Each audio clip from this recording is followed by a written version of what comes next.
mendengarkan podcast ini. Keterpisahan manusia dari Allah itu luar biasa dahsyatnya. Keterpisahan ini benar-benar menjadi bencana dalam kehidupan manusia dalam segala aspeknya.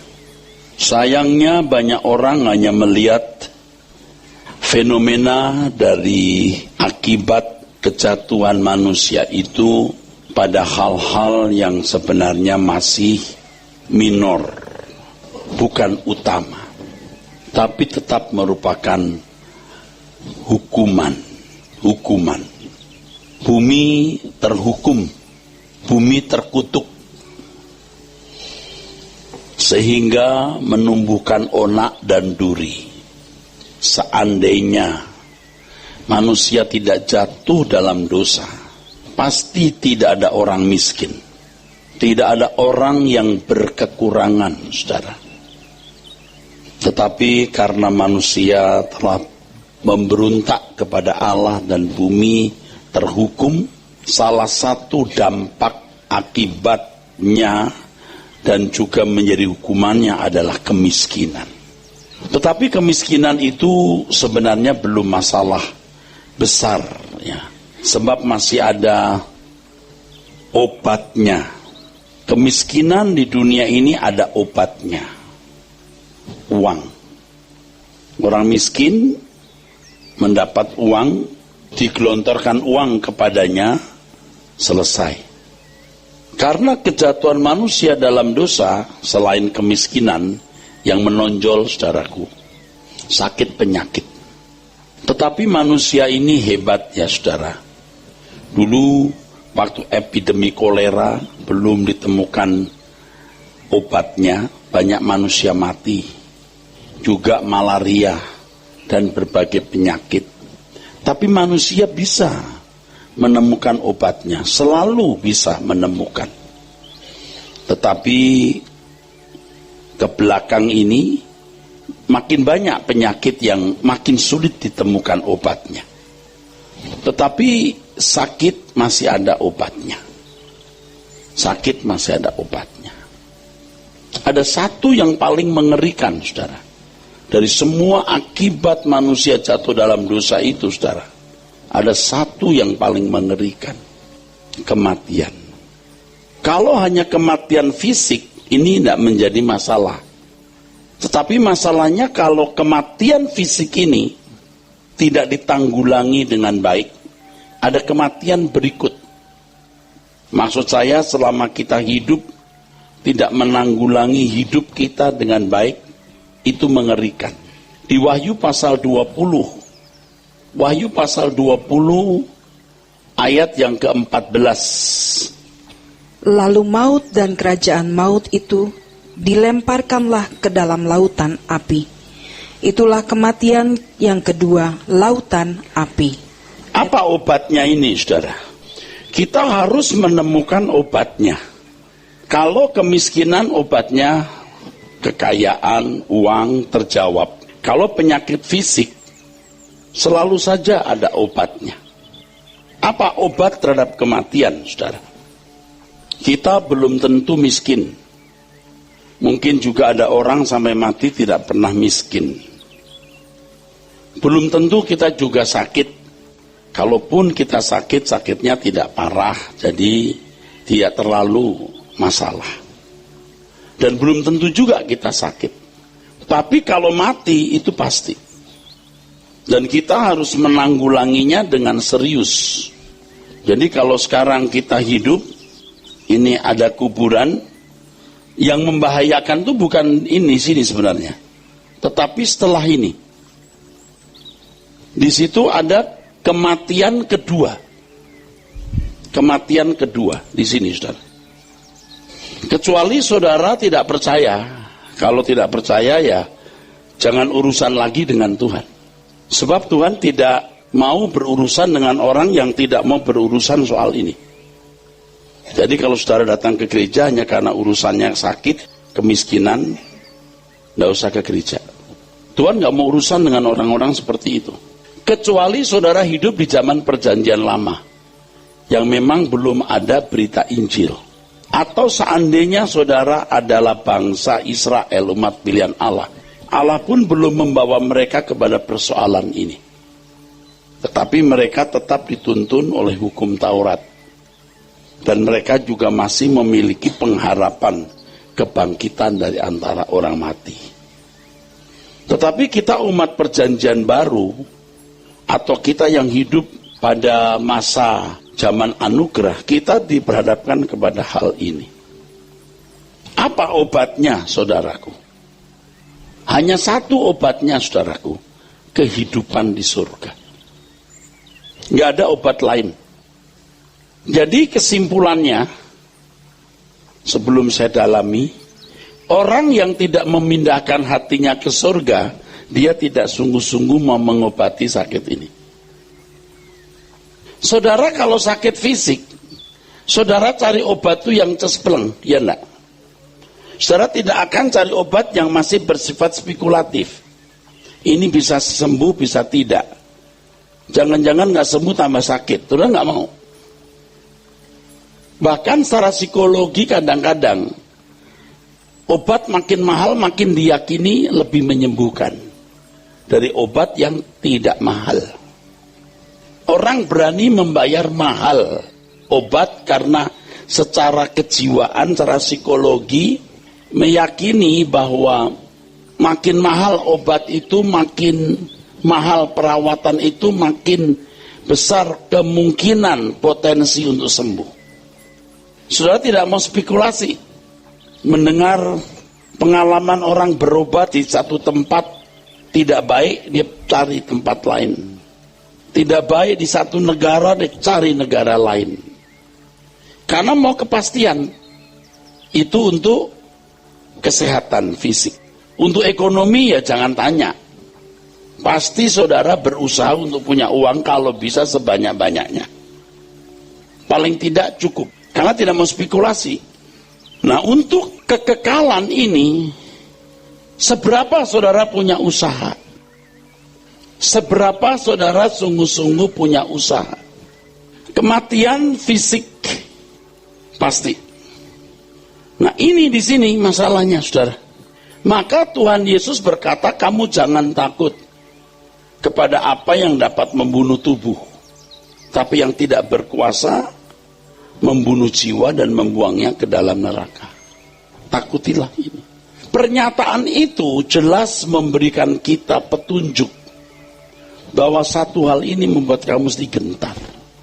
Tetapi orang lebih takut menderita di bumi ini, yang belum tentu juga menderita.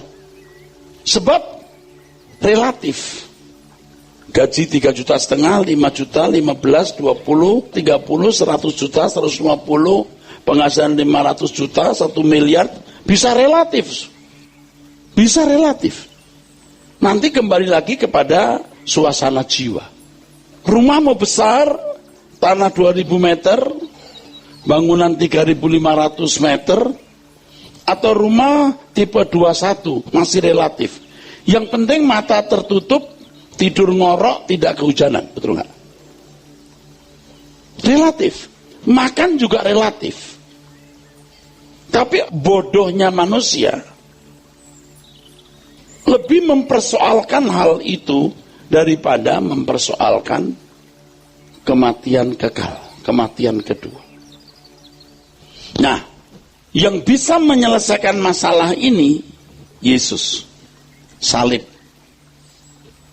Salib yang bisa menyelesaikan. Karena semua manusia telah berdosa, pasti masuk neraka. Kalau Yesus tidak mati di kayu salib, tidak ada penghakiman. Tidak perlu ada perhitungan. Semua juga sudah berdosa. Tidak usah dihitung. Semua juga sudah berdosa. Langsung meluncur ke neraka. Tidak ada yang bisa menghalangi. Tidak perlu ada perhitungan. Tetapi dengan adanya salib, ada perhitungan. Amin. Ada pengadilan. Nah, inilah yang kita persoalkan, karena pengadilan itu nanti menentukan kita apakah masuk di api kekal atau tidak. Itu masalahnya. Sekarang baca ayat 12. Dan aku melihat orang-orang mati, besar dan kecil, berdiri di depan tahta itu. Lalu dibuka semua kitab, dan dibuka juga sebuah kitab lain, yaitu kitab kehidupan. Dan orang-orang mati dihakimi menurut perbuatan mereka, berdasarkan apa yang ada tertulis di dalam kitab-kitab itu. Ada perhitungan. Bagaimana bilang nggak ada perhitungan? Pokoknya percaya Yesus masuk surga bukan karena perbuatan baik. Hati-hati loh ngomong begitu. Pernyataan itu kalau salah dimengerti, dia mesti sobek ayat ini. Berarti nggak ada perhitungan. Ada perhitungan. Dan begitu banyak ayat firman Tuhan yang mengatakan semua kita akan dihakimi. Termasuk Paulus. 2 Korintus pasal 5 ayat 9 dan 10. Kita semua, kita, you and I, semua kita. Coba dibaca dulu.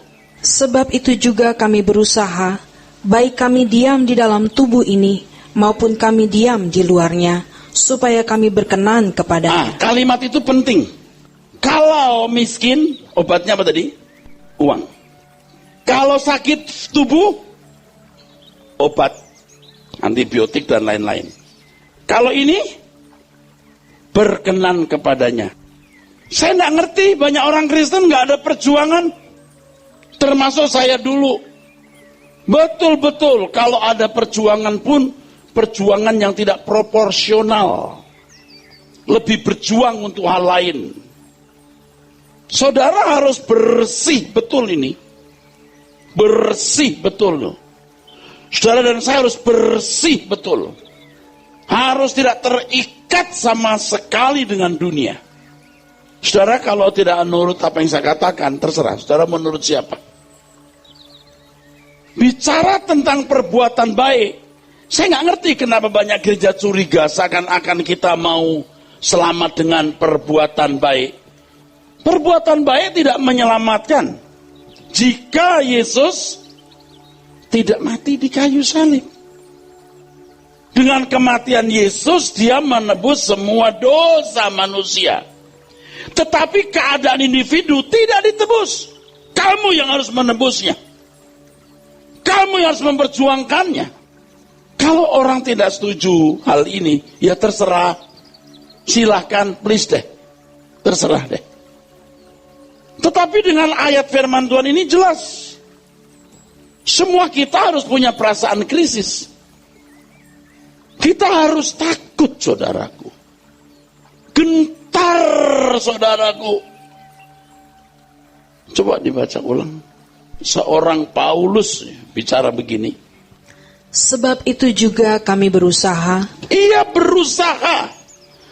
Coba kalau sudah yakin tanpa usaha masuk surga, Paulus tidak mengatakan itu. Kalau tanpa perjuangan masuk surga, Yesus tidak berkata bertobatlah kamu.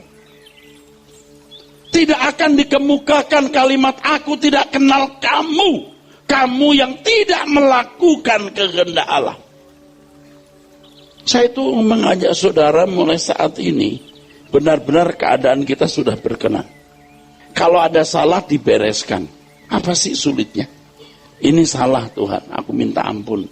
Bahkan aku masih punya keinginan yang salah nih Tuhan, aku minta ampun. Jujur. Tapi tentu saudara tidak mau hidup di dalam dosa kan? Atau melampiaskan keinginan itu. Aku masih punya keinginan yang salah ini, Tuhan ampuni aku. Ini kalau sudah bicara begitu, saudara pasti akan menghindari. Aku tuh masih buat ini, masih buat itu, ampuni aku. Bereskan. Jadi waktu saudara menghadap pengadilan itu, saudara sudah beres. Pasti saudara tidak akan mudah melakukannya lagi. Pasti tidak. Sampai saudara benar-benar trauma dengan kesalahan atau dosa. Kita ini yang sudah tua-tua ini, kalau nggak bersih betul hidup kita, nurani kita itu mati. Sampai nggak takut lagi bikin salah. Sampai nggak sadar kita bohong. Nggak sadar kita itu sombong. Tidak sadar kita melukai orang. Tidak sadar kita meliciki orang. Tidak sadar kita berdiplomasi.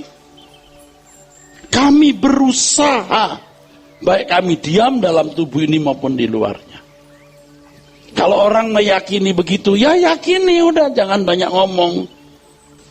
Kalau saya bicara lugasnya, tahu nggak bagaimana mengobati kematian kekal? Karaktermu. Engkau tidak mau merubah karaktermu dan tidak mau keluar dari ikatan dunia, mati. Oke, kita baca dulu ayat itu. Selesaikan dulu baru kita ke Wahyu pasal 21.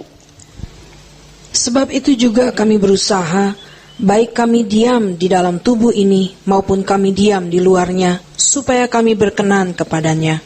Sebab semua harus menghadap tahta pengadilan Kristus. Semua loh. Jangan bilang tidak ada pengadilan. Atau jangan berpikir nanti pengadilan cuma formalitas. Kok bisa bodoh begitu ya? Masa ada formalitas? Ya ini sudah percaya Yesus, sudah ditanggung dosanya ya. Nggak apa-apa, sudah terbukti ya. Percaya itu apa? Saya bedah lagi. Percaya itu hidup dalam penurutan. You tidak nurut, you tidak percaya. Orang percaya pasti makin seperti Yesus. Ini kalau kalimat lugasnya, orang percaya pasti makin kudus seperti Bapa. Gaya hidup Tuhan Yesus pasti dikenakan. Untuk manusia modern hampir tidak kita temukan orang-orang begitu, saudara. Saya itu hampir terhilang, saudara. Sekarang saya mau pulang lagi. Saya mau balik ke sini. Sudah tidak bangga lagi jadi pendeta atau gembala sidang. Saya mau di pengadilan Tuhan beres. Dan saya mengajak saudara untuk itu. Akhiri jalan hidupmu. Mau cari apa lagi? Terus? Supaya setiap orang memperoleh apa yang patut diterimanya, sesuai dengan apa yang dilakukannya. Apa yang dilakukan, bukan apa yang dipercayai. Amin. Apa yang dia lakukan. Kalau kamu percaya, kelakuanmu menunjukkan percayamu. Apa yang patut diterima dari kelakuan. Ya percaya itu kelakuan, Pak. Itu bodoh lagi, saudaraku. Ya percaya itu kelakuan, Pak. Kelakuan itu tindakan. Dan jelas di dalam Alkitab, iman orang percaya harus iman yang mengacu, merujuk pada imannya Abraham itu tindakan. Kalau zaman gereja mula-mula, saudara, dipaksa mereka itu memiliki tindakan untuk menunjukkan imannya. Sekarang tidak dipaksa, jadi orang suka-suka. Dari perbuatannya, tuh Yakobus pasal 2, imannya menjadi sempurna, bukan dari belajar teologi. Teologi penting. Bukan dari menguatkan nalarnya untuk percaya, enggak, dari perbuatannya imannya sempurna. Bagaimana mengobati ini, saudara? Karakter. Bagaimana mengobati kematian kedua? Karakter. Jadi kalau karakter saudara hari ini seperti anak dunia, saudara jangan harap di situ lolos. Anda akan lolos. Tuhan tidak mungkin main teka-teki dengan kita. Pasti Tuhan bukan seperti memberikan kita teka-teki silang itu. Jelas apa yang harus kamu lakukan. Dan kamu sudah tahu seberapa kira-kira kamu punya keadaan. Apakah kamu ditolak atau tidak. Karena Roh Kudus pasti menuntun kita. Kalau istilah yang sering saya gunakan, ilustrasi yang saya gunakan, Tuhan memberi rapot bayangan. Anda lirik enggak rapot bayangan, saudara? Anak-anak yang bodoh, yang tidak mau lulus, yang tidak mau berprestasi, dia masa bodoh rapot bayangan. Dia enggak peduli. Sebenarnya kalau sudah tiap hari jaga kesucian juga tidak usah nengok rapot bayangan loh. Karena yakin aku bener nih. Ngadepin begini itu mesti begini. Ngadepin begitu mesti begitu. Ngadepin yang begini mesti begini. Ngerti. Nah mungkin ini tidak jelas. Tidak mungkin. Obatnya itu karakter. Makanya kalau orang sampai tidak sadar, kamu itu sombong. Kamu itu diplomatis, diplomasi terus. Kamu itu nggak tulus. Kamu itu mau menang sendiri. Kamu itu suka memperdaya orang. Kamu itu senang kalau orang lain itu kamu sakiti lalu kamu bisa menyakiti orang dan lain sebagainya. Kamu itu masih punya nafsu. Kita juga tahu, jangan dituruti. Jeblok nilai kita, betul nggak? Kok bisa loh yakin saja masuk surga? Keyakinan yang berlebihan, yang tidak memiliki landasan yang benar, itu tidak kalah jahatnya dengan penyesatan. Yakin masuk surga. Lebih baik keraguan-raguan yang bijaksana membuat saudara periksa diri. Betul nggak? Pasti saudara pernah melihat, dan saya juga pernah melihat, teman waktu kita sekolah, teman-teman kita bilang, oh ini pasti keluar nih, dia hanya belajar yang keluar. Dia yakin bahwa itu yang keluar. Dia hanya belajar bab-bab yang keluar. Ngerti maksudnya? Yakin banget. Kita nggak yakin. Itu kita makan, yang lain kita makan. Kita pelajari, kita kuasai. Tapi ada yang, oh saya yakin ini keluar nih. Dia hanya belajar yang yakin. Jangan yakin-yakin begitu. Kamu harus ragu-ragu. Yang saya ngomong ini benar. Ilustrasi ini tepat. Pertimbangkan, saudaraku. Aduh, saudara. Kita mesti telanjang di hadapan Tuhan tiap hari, saudara. Mesti. Jangan ada yang lebih penting dari ini. Yang paling penting dan satu-satunya agenda hidup kita, berkenan di hadapan Allah. Kali ini kita mau berubah. Mulutmu itu kamu jaga. Pikiranmu itu kamu jaga. Emosimu itu kamu jaga. Seks kamu itu kamu jaga. Kulinermu itu kamu jaga. Semua hal kita jaga. Setuju nggak? Iya. Kita mau pulang bersama mesti begini. Saudara, kalau sembarangan hidup binasa loh. Coba baca dulu Wahyu pasal 21. Tadi kita sudah baca semua kitab dibuka ya. Dan dihakimi menurut kitab itu. Jadi setiap orang tuh punya standar kebenaran yang dia pahami untuk dilakukan. Ya. Kalau orang percaya standarnya Tuhan Yesus. Kalimat yang lain berkenan kepada Allah. Keberkenanan kita standarnya adalah seperti Yesus. Makanya satu yang kumohon padamu itu benar. Sudah itu saja. Amin, saudara. Kita itu harus berani mati sebelum mati. Kalau kita berani mati dari ambisi ego, kita hidup di sana. Hidup di kekekalan. Kalau kita tidak berani mati, kita umbar, kita punya keinginan, kita umbar nafsu, kita binasa kita di sini. Kita umbar keinginan kita, binasa kita. Ayo kita periksa diri kita, jangan ada yang merasa hebat, siapapun kita. Apalagi kita yang sudah umur di atas 60 tahun, waduh ini sudah krisis.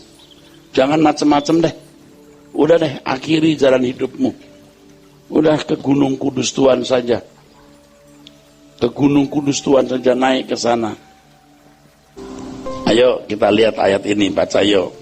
Wahyu 21 ayat 8. Tetapi orang-orang penakut. Kenapa penakut? Orang yang penakut itu maksudnya orang khawatir. Orang yang anxieties, orang yang cemas.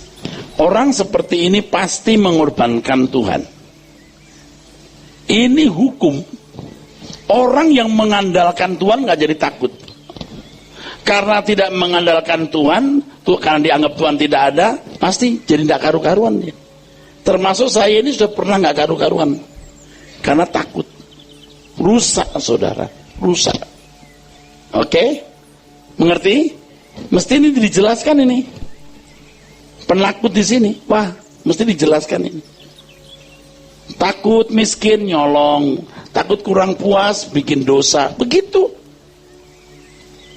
Orang yang mengandalkan Tuhan, merasa cukup dengan Tuhan, ia hidupnya bersih.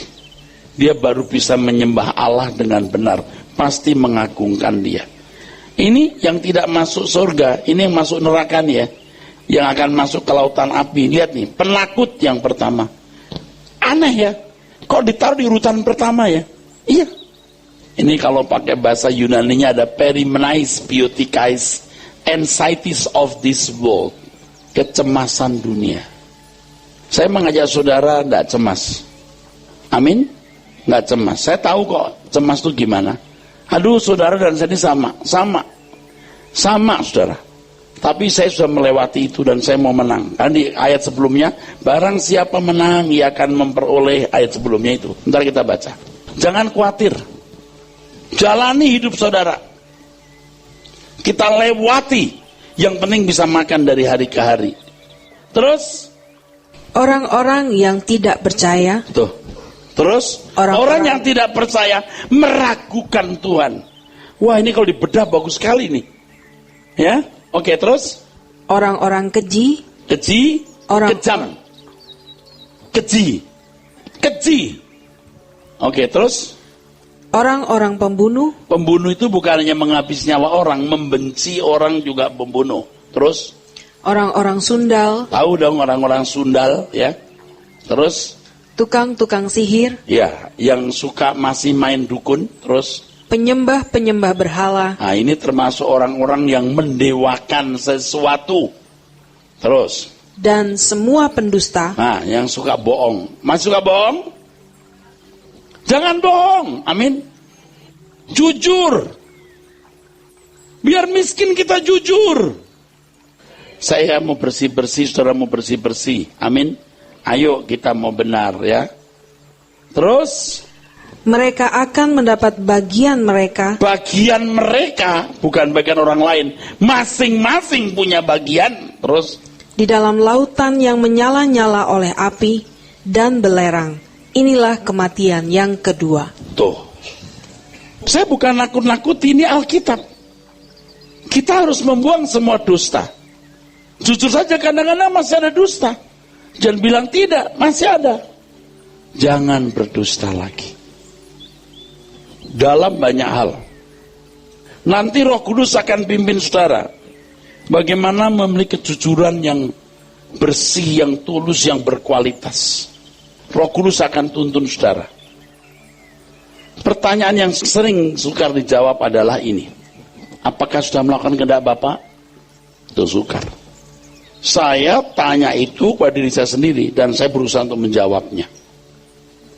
Setiap hari saya punya proyek ini yang paling utama. Dari pagi masuk jam 8, jam 9, jam 10. Kalau ada melesetnya langsung saya beres-beres. Terus. Saya rindu saya punya keharuman nanti di hadapan Tuhan. Saya rindu sekali saudara. Saya bukan orang hebat. Benar-benar bukan orang hebat. Tapi saya mau harum di hadapan Allah. Dan saya bisa mengukur, ini kalau terus begini mati saya binasa. Kalau saya begini, saya selamat nih. Sikap terhadap uang, sikap terhadap musuh, sikap terhadap lawan jenis, sikap terhadap istri, sikap terhadap orang lain. Aduh, kita bisa mengukur. Mestinya kita bisa mengukur. Kalau kita masa bodoh karena memang kita tidak serius mau berkenan di hadapan Allah. Kalau miskin obatnya duit. Kalau sakit obatnya ya antibiotik dan segala jenis obat. Betul? Kalau kematian kekal, karakter. Dan itu harus kita kerjakan setiap hari. Saya mulai bangun, tidur, mulai ngomong, ada sopir, pembantu, orang-orang rumah. Kalau kata yang tidak patut, aduh gak boleh ngomong itu. Kayaknya gak patut. Itu saya periksa. Dan kita tahu, kita sadar kok, ini salah. Maka di ayat 7, baca ayat 7. Barang siapa menang, ia akan memperoleh semuanya ini. Dan aku akan menjadi Allahnya, dan ia akan menjadi anakku. Ya. Harus. Ini kalau soal menang ini barang siapa menang kan, Tuhan gak bilang gini, tenang aku buat kau menang. Enggak. Kamu harus menang. Dan kepada setiap jemaat di dalam kitab Wahyu yang mendapat surat 7 jemaat itu selalu ada kalimat barang siapa yang menang, menanglah kamu. Loh kok bisa loh tanpa perjuangan kita menang? Coba. Itu pasti mengacu ke bangsa Israel yang tanpa berperang menang. Kok bisa loh diartikan rohani begitu sembarangan atau sembrono? Salah itu saudaraku. Yusafat lawan musuh, Allah yang berperang ganti kita. Oh, bisa saja untuk kasus tertentu di luar kemampuan kita Allah bertindak. Tetapi kalau karakter, tidak ada yang bisa bertindak kecuali diri kita. Allah pun tidak memaksa kita untuk berubah, kecuali kita sungguh-sungguh mau berubah. Coba kita ngitung deh, hari ini saya termasuk orang Kristen yang menang atau belum? Saya lagi belajar menang nih, saudara. Saya ngitung terus setiap hari, saya ngitung terus. Benar. Jadi asik, saudara. Saya tidak pernah memiliki keasikan seperti hari-hari ini. Tapi memang semangat hidup saya juga jadi akhirnya drop. Tidak ada lagi yang kupertahankan. Aku cuma mau berkenan saja. Iya. Saya bukan stres karena duit, stres karena masalah, enggak. Sama sekali enggak. Aku memikirkan hal ini dengan serius. Makanya saya tulis lagu yang itu. Kalau hari ini hari terakhirku,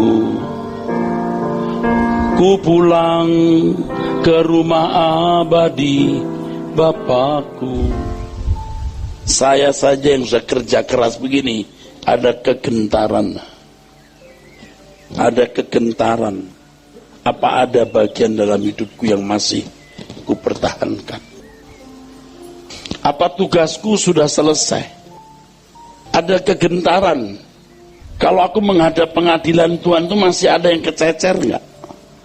Kalau saudara mengerti hal ini, saudara tidak akan didorong-dorong untuk melayani Tuhan. Saudara akan mencari tempat di mana saudara bisa berkarya bagi Tuhan. Jangan lihat saya deh. Lihat Tuhan dan pergilah dimanapun kau berada, berkaryalah. Tidak harus membantu saya. Saya tidak ngerti loh, banyak orang tuh masih sibuk dari tuanya untuk hal-hal yang belum tentu Tuhan suruh dia buat itu. Kesenangan tuh harus sudah ditanggalkan. Untuk seumur saya ini sudah tidak boleh lagi punya kesenangan, punya hobi. Tidak ada lagi. Dan kalau saya mati pun saya nggak minta nanti peti macam apa yang nanti saya pakai. Tidak perlu. Mau dikubur di mana terserah situ. Tapi yang saya pikir tuh pekerjaan Tuhan. Kalau saya meninggal tuh gimana nih pekerjaan? Itu aja.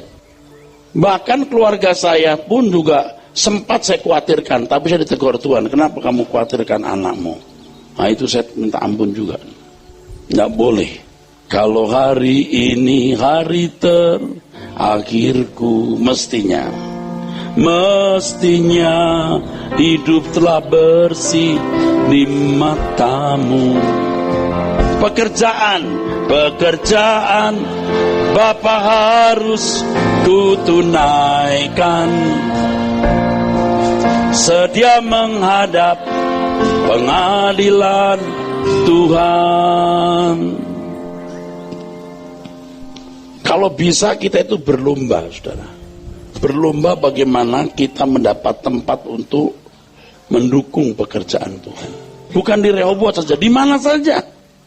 Kalau kita punya orang tua sakit, kita itu berhutang sama orang tua.